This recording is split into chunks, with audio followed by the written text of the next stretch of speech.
Timothy Bradley, man. Tim Bradley, the Terence Crawford lover, Tim Bradley, strikes again, man. Tim Bradley, you are such a phenomenal fighter, bro. But when it comes to this Canelo hate, this Terence Crawford love and delusion that you have for this fight, it's quite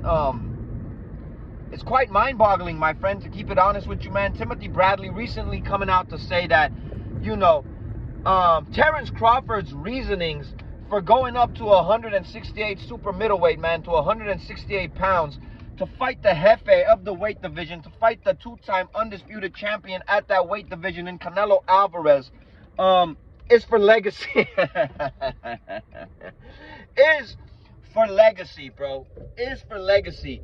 And, you know, him saying that Terence Crawford, knowing that he didn't get the credit for beating an old Sean Porter with 1 foot in, 1 foot out, and beating Errol Spence after that car accident, and Spence not being the same, and people not giving him credit for those fights, man.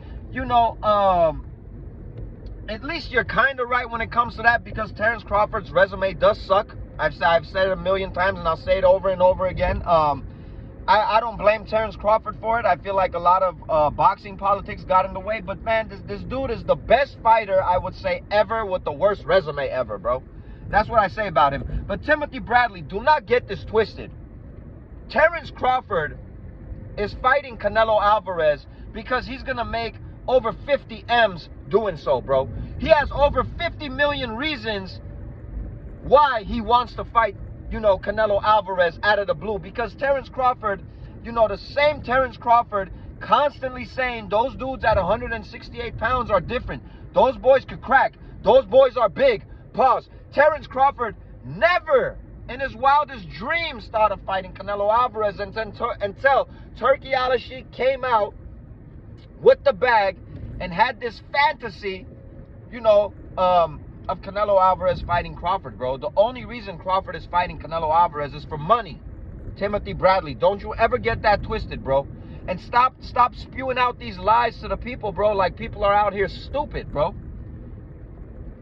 If Terence Crawford was chasing legacy, Terence Crawford would have fought Virgil Ortiz at 154 pounds, when a lot of people believe that Virgil Ortiz could beat Terence Crawford. If Terence Crawford was chasing legacy, he would have fought a Virgil Ortiz at 154 pounds, man. Hell, he would have, you know, stayed in the division and beat the Fondoras and beat the Temzus. Maybe he would have went up in weight to 160 pounds, fought a guy like Genovic, bro. If he was truly chasing legacy, if he truly was chasing legacy, he would have went up in weight. And trust me, bro, David Morrell would have loved to have a name like Terence Crawford on that record. David Morrell would have whooped Crawford's ass too, bro. I'm going to keep it 100, bro. If he was chasing legacy, he would have fought David Benavidez, something Canelo Alvarez should have done, bro. I'm not giving Canelo no slack with that. Canelo Alvarez should fight David Benavidez. He should have already fought David Benavidez. If Crawford was wanting to be that great, he would have fought Benavidez, bro. And he would have got his ass whooped again, just how Canelo's going to whoop his ass. But guess what? Canelo's the cash cow. Canelo's the biggest payday in the sport of boxing. We all know this. And he waited around, bro, for a year or a little bit over a year to secure the Canelo fight, bro. So that doesn't sound like somebody to me, Mr. Timothy Lying Bradley.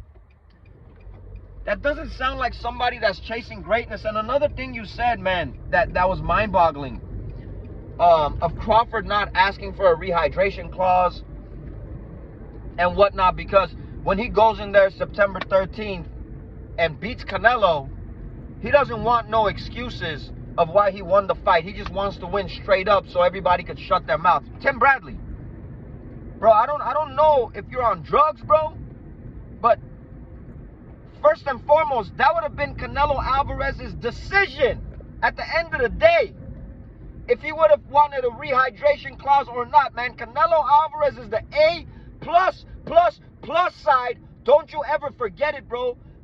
Crawford, bro, one of the best boxers, you know, in the sport of boxing. But, I mean, the dude, nobody even knows who the hell Terence Crawford is outside of boxing, my friend. So you saying that, you know, Terence Crawford not wanting a rehydration clause, my friend, anything that Canelo Alvarez wanted in this contract Terence Crawford was going to sign, bro. Anything Canelo Alvarez wanted, don't you forget that, bro. Don't you ever forget that, bro. If Canelo Alvarez said, we are going to have this fight at a catch weight, bro, at 171 goddamn pounds, Terence Crawford would have signed that contract, bro. All this is for Crawford is to cash out, get his 401k, and sell off into the sunset after Canelo Alvarez whoops his ass. That's all this is, bro. There's nothing else. And as great as Crawford is, bro, and people be leaving some outrageous comments sometimes, Canelo Alvarez is not Errol Spence, first and foremost. Second of all, Crawford and Spence fought at welterweight. This is a man that only had one fight at 154 pounds, fighting another man that fought twice at light heavyweight and knocked out a light heavyweight in a professional boxing match. Not sparring and all this shit you guys talk about in the gym, because everyone always says they beat up big guys in the gym. In a sanctioned fight in a professional boxing match. Timothy Bradley, it's been a minute, bro, and I'm glad that you came out and blessed us again with your crazy-ass opinions and thoughts. I don't know if you even believe, especially when it comes to Crawford and Shakur Stevenson, and especially when it comes to hating Canelo. But nobody believes a word that's coming out of your mouth. Terence Crawford is fighting Canelo Alvarez for that dinero, for that payday, and he should thank Canelo for blessing him with that after the fight, bro. 50 million reasons why, plus some.